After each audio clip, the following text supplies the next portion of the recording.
Good afternoon. This is Dyke Hendrickson, and the show is Life Along the Merrimack. We talk about the history and health of the Merrimack River. Today, my guest is Dan Graovac, who is an insurance professional, and also he's a great fan of the river. Thank you very much, Dan, for being here. No, thank you for having me. I appreciate it. So, you are the chairman of the board of the Merrimack River Watershed Council. Can you talk a little about the Watershed Council, what it is and what your goals are? Sure. We're a non-for-profit that's been around for about 40 years, and our goals are really to help steward the river, right? Be protectors of it, look after its cleanliness, provide access, make people aware of it, provide education. We're made up of a bunch of volunteers as well as a board that gives their time to help with that mission. And how many people are on the board? I went to a meeting about 6 or 8 weeks ago in Manchester, New Hampshire. There were a lot of people, but I didn't know who were just listening or who might have been on the board. Sure. Currently, we have 9 board members. We have 2 slots available, so we're looking to fill those at some point, but 9. How is it funded? That's, most organizations have a concern about funding. How are you funded? Are there state and federal grants for this? Yeah, so there's a bunch of different ways. So state and federal grants are definitely a portion of it. Donations from both corporate sponsors as well as individuals, and then our membership makes up part of that as well. And, as you go into the summer season, do you have programs planned, or how does it work? I know you had just at a board meeting recently. Are you hatching a new plan, as they say? We are. So we've had some leadership changes over the last couple of months, and that has really sort of invigorated the board and our membership to put more educational programs out there. We're looking at doing kayak programs. I'll actually be kayaking down the entire length of the river with 3 other people, including Congresswoman Trahan. So that'll happen sometime in July. No kidding. Yeah. That's fabulous. I was going to get to her eventually, but since you introduced her. Now, one of the concerns here in Newburyport is, a lot of people are talking about the problem of the fact the river at times seems to get dirtier, not cleaner. But she seems to be an active member here and is right on top of it. Is she a real advocate for the river? She is. I would say, she's one at the national level that's doing some great stuff for us, and we've helped educate her on the problems associated with the river. We've had 2 meetings with her. After the second one, she actually introduced a bill in the House that included $500 million directed right at the Merrimack River and helping clean up the sewage problems, right, which are caused by the combined sewage overflows. Well, that's a fabulous thing. I mean, these things take time to work through. But I'm talking with Dan Graovac, and we're talking about the Merrimack River. The premise, at least my premise, is sometimes it seems to be getting dirtier, not cleaner. Can you talk about why there are discharges, I believe, and just the mechanics of why on some occasions it is dirtier? Sure. So there's a couple things that are impacting it. First of all, the environment and climate change, right? We're getting more frequent large rainstorms. And the way that many of the sewage treatment plants were designed were that they would take all of the sewage, hold it, treat it, and then when rainwater comes in, it goes into the exact same place. When you get too much rain, it overwhelms the system. So what they have to do is open up, basically the floodgates, if you will, and dump all of the raw sewage that's been being treated and held for treatment. And so anytime you get a significant rainstorm, you get 5 different treatment plants up and down the river that are dumping raw sewage. Last year was one of the record years in the last 20, almost 800 million gallons of raw sewage dumped. I mean, that seems to be incredible. And I think another element that's difficult to comprehend is there aren't stern guidelines on announcement of this, or from my understanding, sometimes there's a release and it's not made public for several days, and arguably if people are enjoying the river downstream, they should know about this. Yeah, that's a problem both in in Massachusetts and New Hampshire, right? 2 sewage treatment plants in New Hampshire also dump into the river. One of them will only release numbers on an annual basis. Now, we have local politicians who are also trying to help with that. There are 2 different bills, two different bills that are currently being debated in the legislature. One is a notification bill that was put in by Linda Dean Campbell. Christina Minacucci has done one as well. and then Diana DeZoglio has put one in for a flagging. So are those pre-notifications that when sewage is released, you and I who might want to go enjoy the beach, we know, hey, there might be something coming down the river. Now, there's a challenge with that, though. I'm not a scientist, but do we know if 5 million gallons is dumped into the river, by the time it gets to Newburyport and Plum Island, is the beach safe to swim in or not? And there's a lot of factors that influence that. So the sewage treatment operators, they push back a little bit, and I think rightfully so, saying 5 million gallons might not be that bad, right? I mean, I think any amount that you're putting into a river where drinking water comes from is bad, but it might still be safe for swimming because the volume of the river is high. The temperatures are cooler. What impacts it is low volume, low flow, higher temperatures, bacteria grows more, et cetera. So notification's one thing. In my opinion, the Department of Public Health should be involved and be testing up and down the river where people are accessing it and saying, okay, the levels of bacteria, E. coli, or other pathogens in the water are unsafe for people to be using it. Well, my understanding, a couple of my friends have dogs, and they've taken them down to Cashman Park, and the dogs a couple days later go into the river, and a couple days later the dogs have little lesions or whatever. Have you heard things like that? I mean, do you think that's possible? It's possible. There isn't really the science behind it yet. I would love to see a study on it. I live on Plum Island, and I hear from surfers, I hear from people who are walking their dogs on the beach, the exact same stories. So there's definitely some causation, but I don't think it's scientifically proven. There was one study that was published that loosely associates emergency room visits or hospital visits and intestinal, but I don't know how closely correlated that is or what the R value is. And do you see any, you mentioned you do some kayaking, do you see any evidence of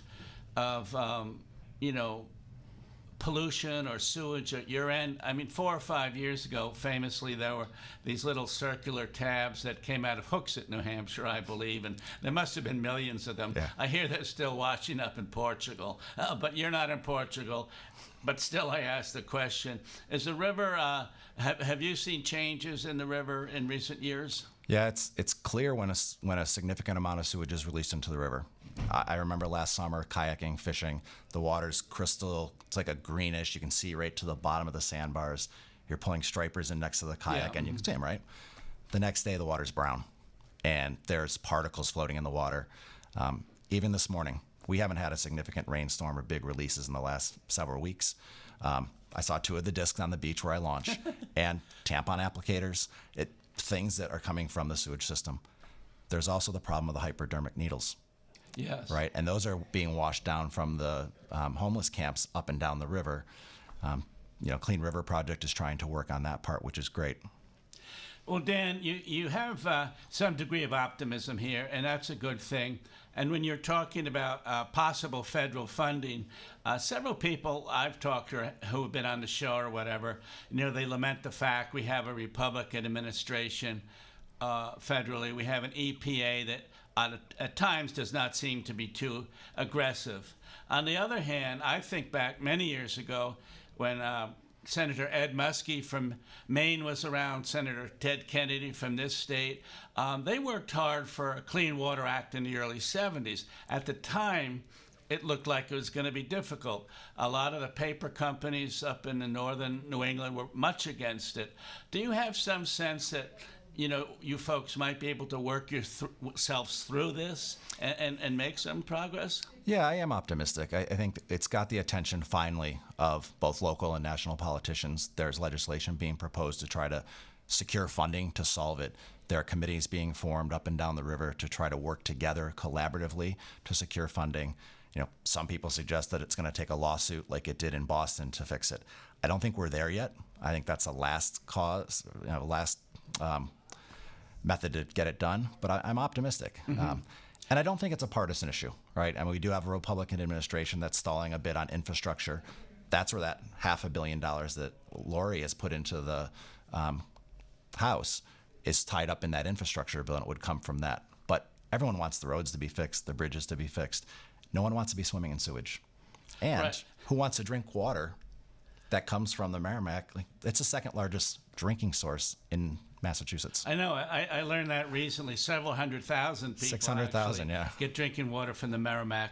One of your team recently gave a great presentation on Plum Island, John McCone, who is your outreach source, I believe, spoke to about 190 people. And he went through the history, part of the history of the Merrimack River. And one thing he pointed out that, more than a century ago, the river was very, very dirty. Lowell and Lawrence, Haverhill had textile plants, woolen plants, shoe factories, and it was really remarkably polluted at that time. Do you think, we're not there at that moment, but do you think we can learn lessons from that? In other words, it got clean once, maybe it can get clean again? Yeah, I think we can. Back then, and even as late as the 70s and 80s, the river was seen as a conveyance for pollution and sewage. That's the way they dispose of it, right? They put it in the river and let it go out to the ocean and dilute.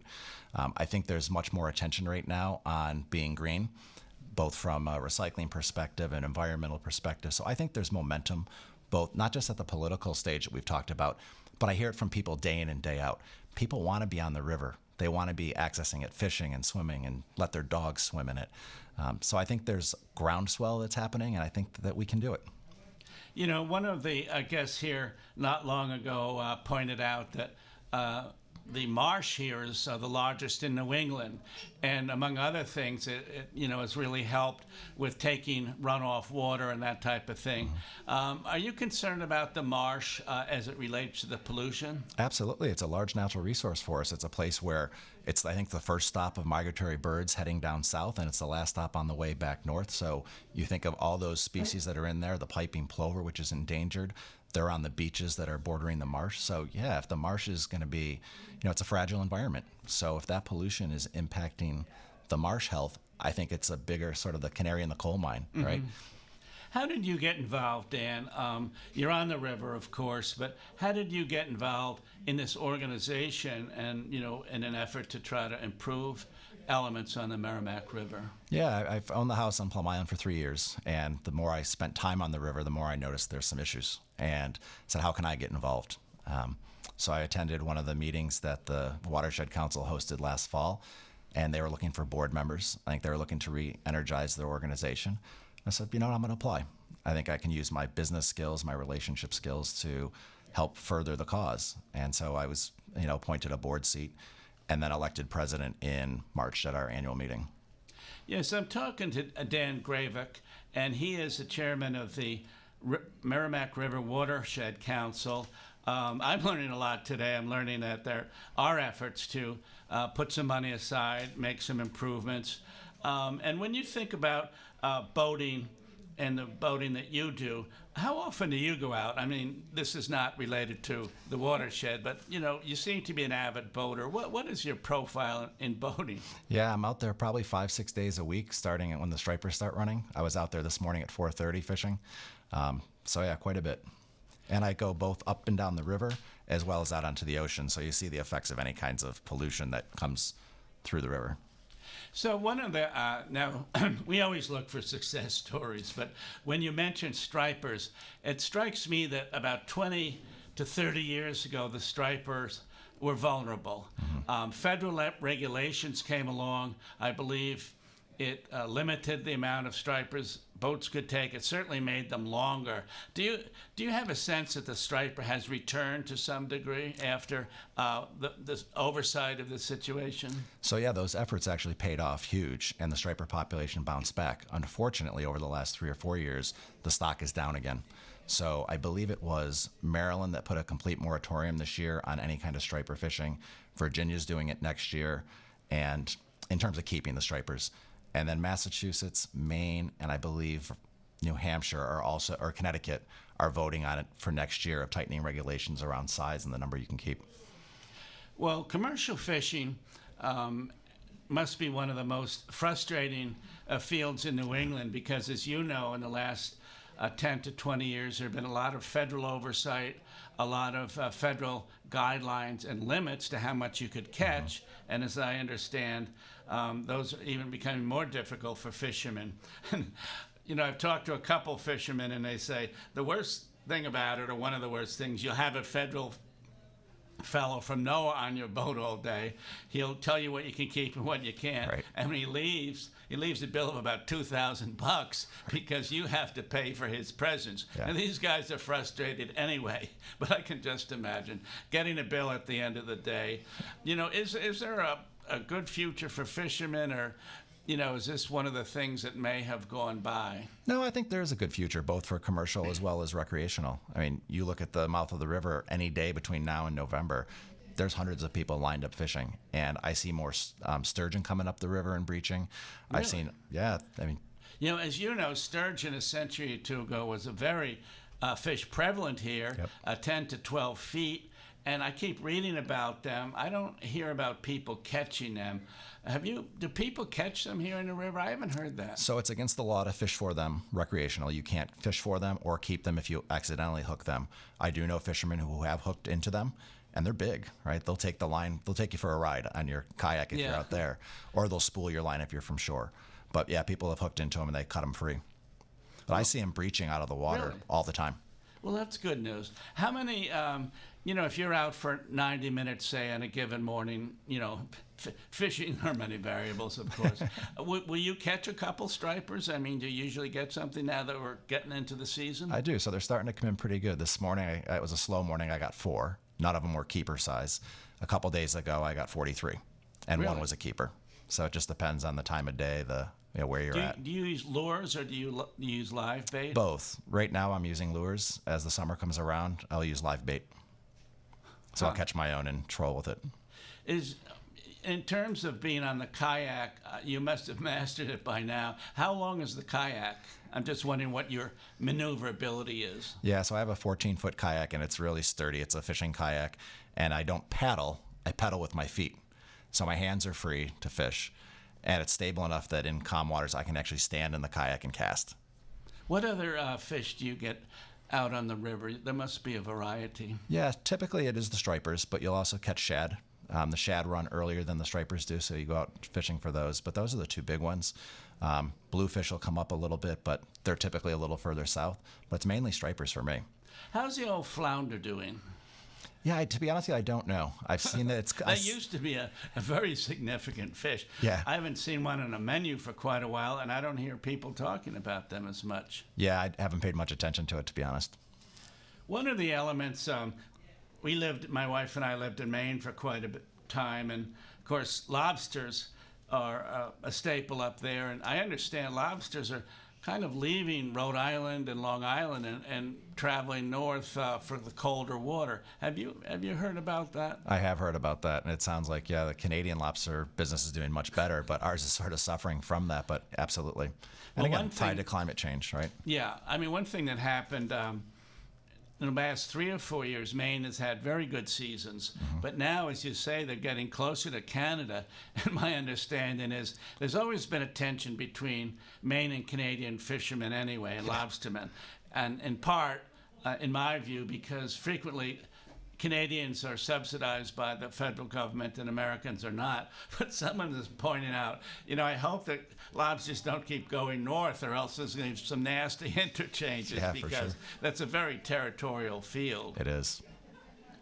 In terms of your day job, I mean, you seem to be knowledgeable certainly about the green issues and organizational. What are you involved in, Dan, as a day job, and does it have any effect, or does it give you some experience in the area you're working with in terms of the Watershed Council? Yeah, I think the business skills translate pretty nicely.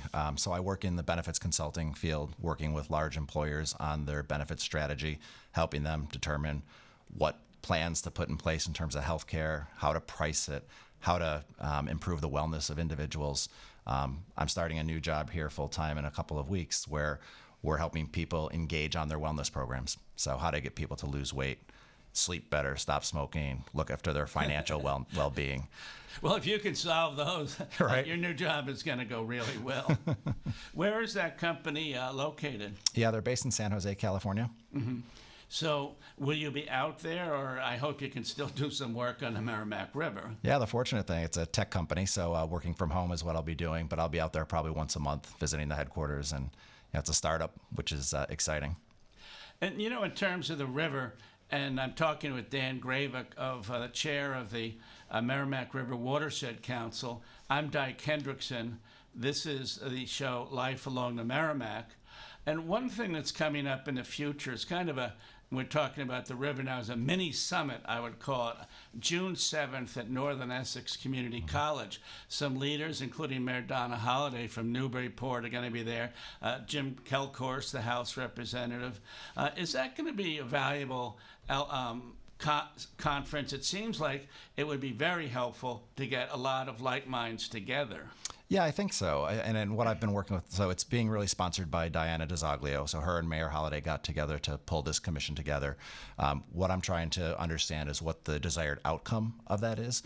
But I think getting everyone on the same page, saying, listen, here's the problem, right? Let's all agree that this is the problem. Let's agree that we need funding. And then let's work as a group to try to solve that. And I think that's where some of my business skills and relationship skills will help, because it is going to take people that might have a little tension between each other working together to solve this problem. So I think that summit, depending on which attendees we get, could be great. I mean, Seth Moulton's been invited, Elizabeth Warren, Ed Markey, you name it. All of our politicians should be there, all the sewage treatment plant operators. I think it could be a really valuable day. Well, one thing I certainly I think about, since incredibly we're in a presidential period right now, and I think of Elizabeth Warren and Seth Moulton in Iowa or South Carolina, and I'm thinking, gosh, I hope you guys can come back and work on the river a little bit, right? Because it's so crucial, and if you're in the North Shore, as we are, or just anywhere, it's such an asset. It has such a history, and one would hope, as you said, that they could kind of get together and work together on this program. Do you think there's money out there in some way? And I think one of the things we're talking about is separating rainwater from sewage. Correct. Could there be some money out there? Yeah, I think they just have to fight for it. I mean, I was very happy to see Congresswoman Trahan put forth a bill that did include some money, and it's the first one that's been done for the Merrimack at the federal level since I can remember. So getting our presidential candidates locally to start talking about that would be really powerful. And we've got a $2 trillion infrastructure bill that's in front of the president right now. There's money that can be allocated towards these kind of things. I think the number in Massachusetts is something like $20 billion to separate all the sewage treatment plants. But the Merrimack being the largest, we've got to start somewhere. Well, just for listeners, this is great information, because I've been in this a lot as a journalist, and some of this information for me is new and very valuable. I plan to be there on June 7th at Northern Essex Community College when top leaders get together. But speaking of a date, I have to ask you of your date when you're coming down the river, the Merrimack River trip. When is that slated for? That sounds very intriguing. Yeah, we're still trying to nail down the date. I mean, we got 4 people that are pretty busy with schedules, so it's going to be sometime in mid to late July. Where would you start? Because one of the elements of the Merrimack River is it's almost 120 miles. Yep. It goes a long way. And I always point this out when people say, well, why exactly was Newburyport such a big shipbuilding community, although we have a very bad harbor? One of the reasons is we had a great access to timber, 120 miles of it, and many other cities didn't. So where might you start? And would you start at Lake Winnipesaukee? All the way up at the headwaters, exactly. And then how many days? Or we're looking at probably 3 days, 3 nights. The majority of us, 3 or 4 of us, will camp. I don't think Lori's going to camp, but I think this is a terrific idea, because as you and I have kind of agree that a lot of people are interested in the idea that, and this would be a good way to latch on to it. Well, here's tangible, you get into the media, you're able to talk about it. It sounds terrific. And you mentioned a couple other people. Who else might be part of this? Yeah, so there's a couple of them. So the head of the Chamber of Commerce from Haverhill, the head of the Northeastern Community College that you talked about, Northern Ethics, and then Derek Mitchell, who's part of Lawrence Partnerships. He's the executive director. So it's the 3 of them, myself and Lori. Well, she's a good sport to come along, I've got to say. How far would you come down, do you think, Dan? We're going to party on Plum Island when we finish. So we're going all the way to the end. Luckily, you have a free venue at your house. That's right. But so 3 days, 4 days? 3 to 4 days, probably three nights, 4 days. Well, Henry David Thoreau famously did this in 1849 or so. So you can be on a list of luminaries who have come down the river. How would you say the river's changed since that time, 1850 or so? Can you go into a little history about, there was a lot of industrialization, there were dams, there were numerous elements. Can you talk a little bit about it? Yeah, I can. So I think you're right. So the Industrial Revolution was great for our country, right? And the Merrimack Valley was a huge part of that with the mills and things that were put up, but it did damage the river. We dammed off areas that blocked fish access, that we now have herring ladders that go up, and we can watch those on TV. We've got video for those. They were dumping pollution into it. That's as well as all of the concrete that's been put up along the river, right? It makes it much easier for rainwater to pour right into our sewage systems and into the river. So that certainly has changed. But people are more aware of the pollution issues. So those have been cleaned up a lot. But when you build something 100 years ago that cost, millions or hundreds of millions of dollars to fix, and those industrial towns along the river that really boomed are now in a little bit different financial position, it's tough to fund the fixes, even though everyone knows they should be fixed. And a lot, people I talk to are concerned about it, not just for the pollution per se, but there are many recreational craft and fishing parties here in the summer. And in Newburyport alone, there's 1,500 vessels that are registered with the harbor master, and Salisbury has some, Amesbury has some, Cashman Park welcomes many. So it's really become it's always been a resource, we know that, but it's become a significant recreational resource. Well, and wouldn't it be great if we could have oyster beds up and down the river and use it as a commercial product, right? If it's clean enough, we could.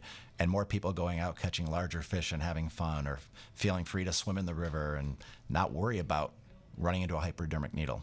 Or that it rained 2 days ago, it's a beautiful summer day, why is the water brown now?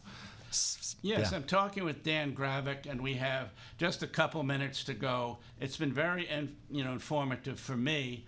And I think what I'm getting from this is there's momentum building for improvement. There are agencies coming together to work together. There might be money out there. Does your organization have events coming up, Dan, that you would mention that people might go to? Or Yeah. is there a way to contribute money or to contact someone about joining the organization? Yeah, thank you for that, for sure. So John's actually John McCone, who you mentioned earlier, is doing 2 different presentations next week. One is in Lowell at I forget the name of the library. They're all on our website, though, which is merrimack.org, which is also where members can join. So there's a donate button, which will allow you to join. People can donate money as well. Those are used to fund education programs, kayaking programs. We did a series on the crows in Lawrence this winter. We're doing cleanups of different parks. I think we have 3 or 4 park cleanups scheduled in the next coming 2 or 3 months. So we love volunteers. If you can't contribute financially, we love people to come and help us and see what's out there. And from time to time, you have cleanups, do you not? We do.